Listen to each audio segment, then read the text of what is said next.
am apprehensive. It takes a lot out of me to have to record this, but I also feel it necessary. I had an altercation. Actually, no, it's not. I just wanted to use that word. I very seldom have altercations with people. I'm not a confrontational sort, though I will ask you pointedly if you're saying something that I think is BS. So, they are foolishly arguing online, and it seems to be the black male over versus the black female, and they're fighting over some new release called the Woman King, and the black African American women who are defending this production because, well, you know, black women are being shown as being strong and powerful, and the black guys, they're like, well, first of all, this is a production made by 3 white women, for starters. That's what they're saying. And they're also saying that, you know, why glorify these warriors who were essentially enslaving African people. They would hunt them, capture them, sell them as slaves. And why is this being glorified? And all I'm seeing is it's just playing into this narrative of annually or just, it's like around the clock. It's a programming whereby America is given this, it's like a legacy, a psychological warfare of sorts, whereby they infect the minds of the black people, many of whom are indigenous as well, but they've sold them the lies. They've sold them the lies, not so little white lies that say that these they deny the existence of darker hued indigenous people. They try to make it seem as though no, they were natives, and the natives look like they came from Siberia, they came from China, they look Asian in all of their movies. Look at their Hollywood movies, Hollyweird. Look at their westerns. Look at their depiction of indigenous populations, indigenous groups. It's always the paler, lighter complected with that hair. You know, they don't ever show the darkies, because they had already relegated the role of the darkies to being only and always African slave descendants. And I had a different narrative, because I know from my family tree, we don't have a history of slavery. We don't have no great grandpappy and grandmammy who were slaves on the plantation. No, we don't. And so I already get hate for that. And that hatred is from all of them. Don't matter what the race, the background. They don't like to hear this kind of talk. Who the hell am I to talk this way? I came from an island, small island in the Caribbean. Indigenous people live there. They don't like that, because they've been taught that, you know, the only indigenous people were those who look Siberian. They came from Siberia. They were brought here. People migrated. People traveled. People were made refugees. People were displaced. It's been happening for generations. This is not anything new. This black male, they were fighting, and they were saying things back and forth. And this one black male in particular, he was so venomous in his attack on black women. And I had to stand aside and say, you know, you seem to be making us a monolith, and you know damn well we're not. No, all black men are the same, and not all black women are the same. But you are insisting by your discourse that you believe that, oh, we're all the same, and you're going to just throw us all into the same box and light it ablaze. And I'm here to say no. In fact, I agree with much of what you're saying, but I can't help but feel a little, I don't know, cut by the lashing of your venomous expression. You are talking with such hatred. Imagine a black guy talking to and about black women with so much hatred from his heart and his mind. And he won't be deterred. He has it, and he wants to wallow in that anger. He's wearing it as though it is soothing him somehow and making him even a greater warrior. How dare the black woman be a warrior? And how dare they call her a king? I don't give a shit about any of that. I never would watch. I would never go to. I don't do the movies. If it comes out of Hollywood, I say no. And how do I make that decision? Having traveled to Germany and watching German TV, watching what the programs are in Germany, I was astonished. I thought, wow. And even when my German boyfriend came to Canada and we went together to the US, we see the stuff on TV and he's embarrassed. He says, oh my gosh, I cannot believe Americans are allowing this programming. This is just garbage. You see all the Jerry Springer and the Maury Povich and the this and the that. It's like just pure rubbish. And it's infecting your minds and you don't even realize to what extent. So it's easy for you to attack me. I'm not American. I'm not African American. I'm not African. I'm an indigenous rooted woman who was born on the island named Waiti Kubuli. Colonization, I believe, call it Dominica, and not to ever be confused with the Dominican Republic. We are fierce about nature. We are the nature island of the Caribbean, which means we are so rooted in that region.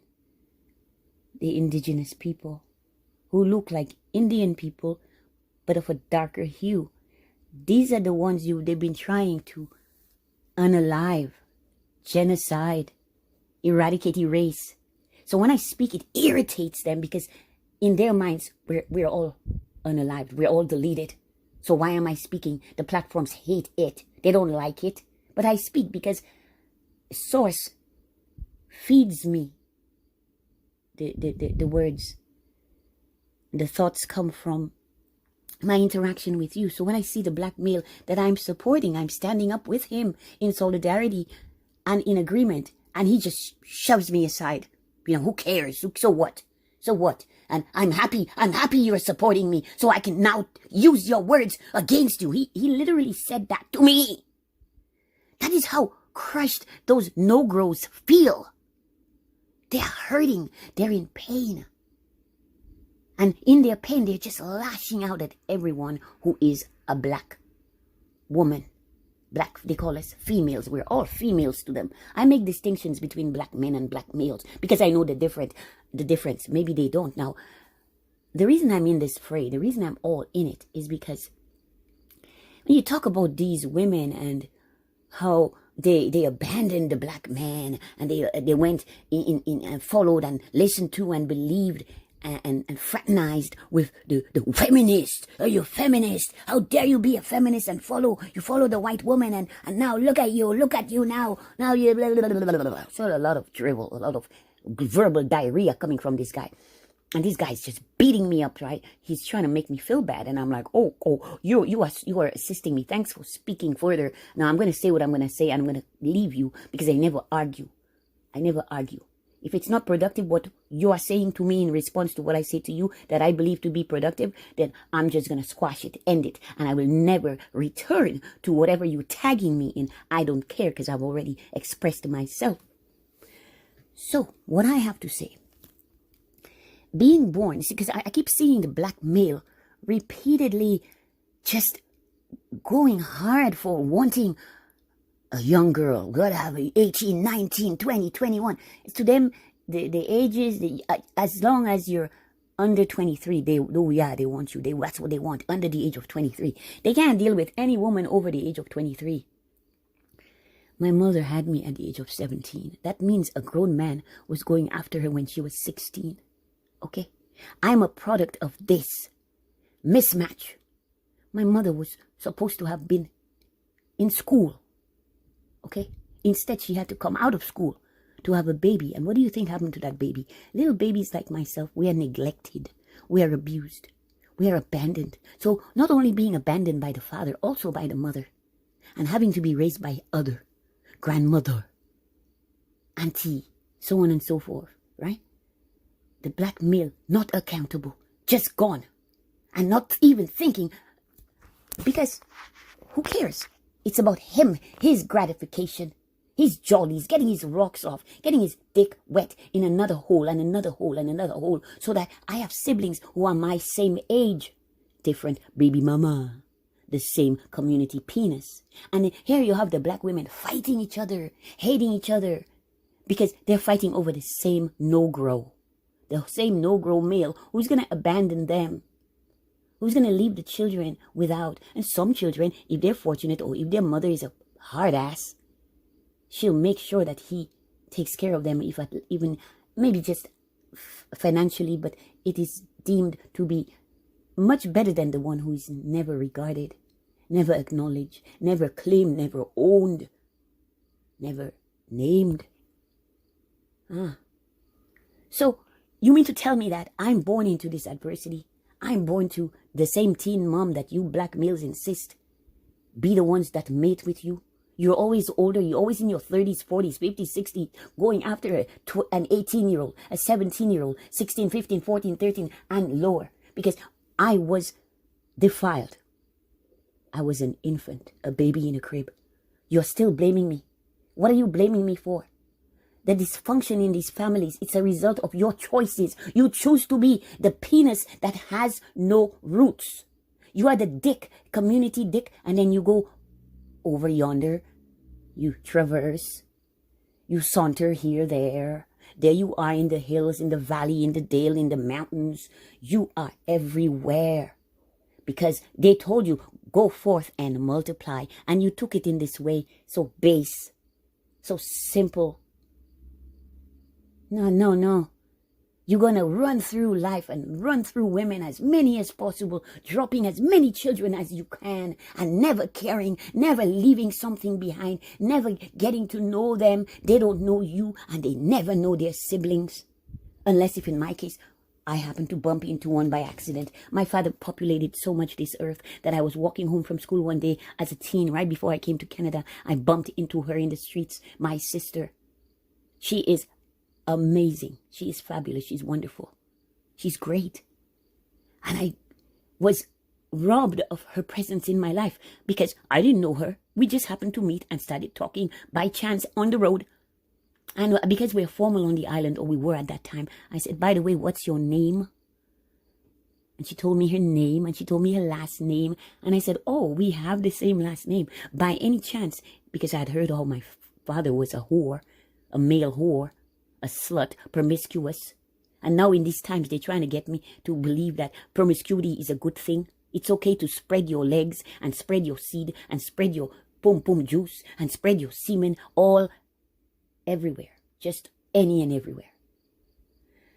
Well, she told me her name, and I asked what her father's name was. I said, by any chance, is your father's name this?